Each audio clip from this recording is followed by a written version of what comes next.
High everyone, welcome back to my YouTube channel. तर आजच्या व्हिडिओत आपण बघणार आहोत इंग्लिश येतं पण सेंटेन्स अडकतात. तर आपण काय बघणार, why we freeze while speaking English. तर सगळ्यांनाच इंग्लिश येतं पण शब्द माहीत असतात, पण बोलायची वेळ आली की सेंटेन्स अडकतो, कॉन्फिडन्स जातो आणि मनातलं बाहेर येत नाही. तर आज आपण पाहणार आहोत सेंटेन्स का अडकतात आणि रिअल लाईफ इंग्लिश सेंटेन्स कसे यूज करायचे आणि कॉन्फिडन्स कसा यूज करायचा, कॉन्फिडन्स कसा वाढवायचा. तर सगळ्यात आधी काय होतं माहिती का, ग्रामरचा आपण जास्त विचार करतो की आपण ग्रामर चेक करतो मग बोलतो. जसं की हे टेन्स बरोबर आहे का, पीपल म्हणायचं की पीपल्स म्हणायचं. तर ओव्हर थिंकिंग पेक्षा तुमची राईट थिंकिंग गरजेची आहे. मेसेज इम्पॉर्टंट असतो, ग्रामर नाही. जसं की एक्झाम्पल बघूया, लेट मी ट्राय. तर रिअल लाईफ मध्ये तुम्ही कधी बोलू शकता लेट मी ट्राय. जसं की इंटरव्ह्यू मध्ये तुम्ही उत्तर देताना जर तुम्हाला एखाद्याचं उत्तर येत नसेल तर तुम्ही प्रयत्न करतायत ते उत्तर देण्यासाठी, तर तुम्ही काय म्हणणार, लेट मी ट्राय असं बोलायचं. नंतर काय होतं, मराठी टू इंग्लिश ट्रान्सलेट करतो. मनात आधी मराठी सेंटेन्स बनतो, मग इंग्लिश मध्ये आपण कन्वर्ट करतो.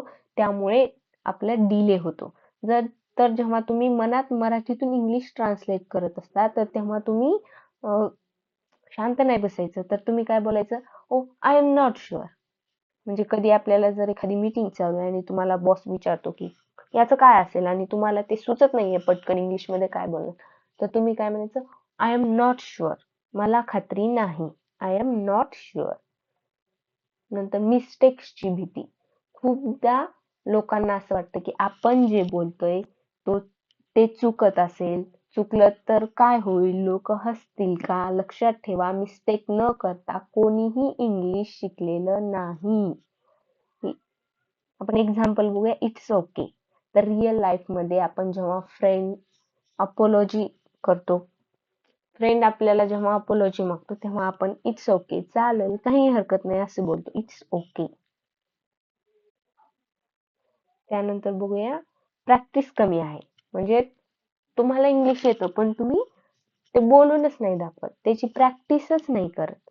तुम्ही जितकं बोलाल तितकं सोपं होईल. I try again. If something fail then I try again. मी पुन्हा प्रयत्न करेन. असं तुम्हाला रोज जे तुम्ही यूज करता सेंटेन्स त्याची प्रॅक्टिस करायची आहे, जेणेकरून तुमचं असं प्रॅक्टिस मेक्स परफेक्ट हे असंच नाही म्हणत ना. तर आता कधी कधी असं वाटतं की तुम्हाला परफेक्ट सेंटेन्स पाहिजे असतो, असं काही नाही. तुम्ही जर कोणाशी कॉलवर बोलतायत आणि तुम्हाला परफेक्ट सेंटेन्स नसेल येत तर तुम्ही काय म्हणणार, गिव्ह मी अ मिनिट, मला एक मिनिट द्या, मी विचार करून मी सांगतो, गिव्ह मी अ मिनिट असं. आता बघूया डेली सेंटेन्स जे तुम्ही बोलू शकता इंग्लिश मध्ये. तर बघूया, आय कॅन एक्सप्लेन, मी समजावून सांगू शकतो. आय डिड नॉट अंडरस्टँड, मला समजलं नाही. कॅन यू रिपीट, असं तुम्ही कॉलवर बोलताना म्हणता की जर तुम्हाला आवाज येत नसेल तर कॅन यू रिपीट, मला पुन्हा सांगाल. That's a good idea.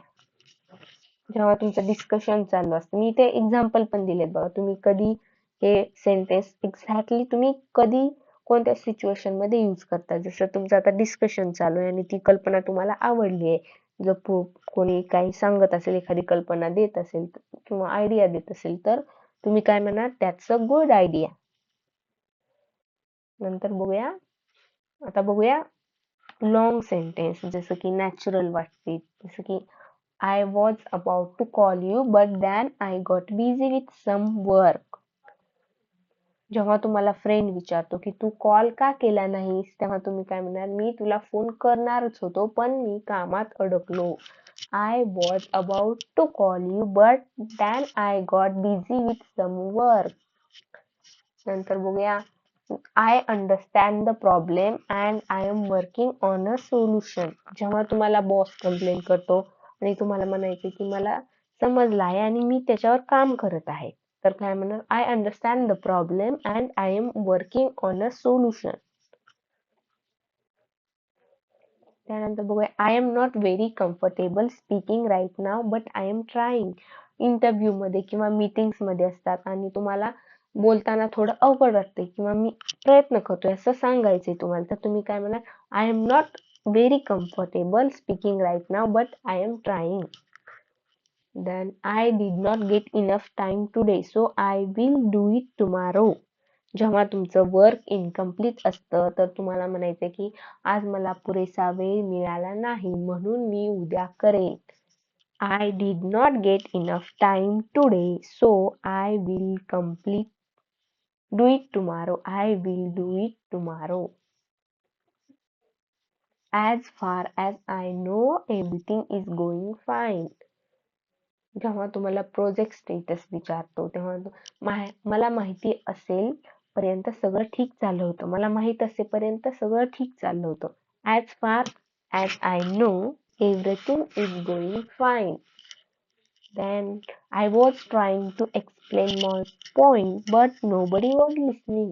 जेव्हा आर्ग्युमेंट आणि डिस्कशन असतं तेव्हा तुमचं पॉइंट कोणी ऐकत नसेल, म्हणजे तुम्ही माझं म्हणणं समजवायचा प्रयत्न करत होतो पण कोणी ऐकत नव्हतं, तर I was trying to explain my point but nobody was listening. Then if you don't mind can we talk about this later. जेव्हा तुम्ही बिझी असताना कॉल येतो आणि तुम्हाला म्हणायचे की हरकत नसेल तर आपण यावर नंतर बोलूया का, तर काय म्हणा, if you don't mind can we talk about this later. ठीक आहे. त्यानंतर I might be wrong but this is what I think. जेव्हा मीटिंग मध्ये किंवा तुमचं एखादं डिस्कशन चालू असेल तर तेव्हा काय म्हणतं, कदाचित मी चुकत असेल पण मला असं वाटतं. तर I might be wrong but this is what I think. Then I know it's difficult but I don't want to give up. मला माहित आहे हे कठीण आहे पण मला हार मानायची नाही. आता तुम्ही इंग्लिशची जर्नी स्टार्ट केली आहे तर तुम्हाला माहिती आहे हे तुमच्यासाठी कठीण आहे पण तुम्ही हार नाही मानायची. I know it's difficult, but I don't want to give up. Let's see how it goes and decide after that. आधी बघूया काय होतंय आणि मग निर्णय घेऊया. Let's see how it goes and decide after that.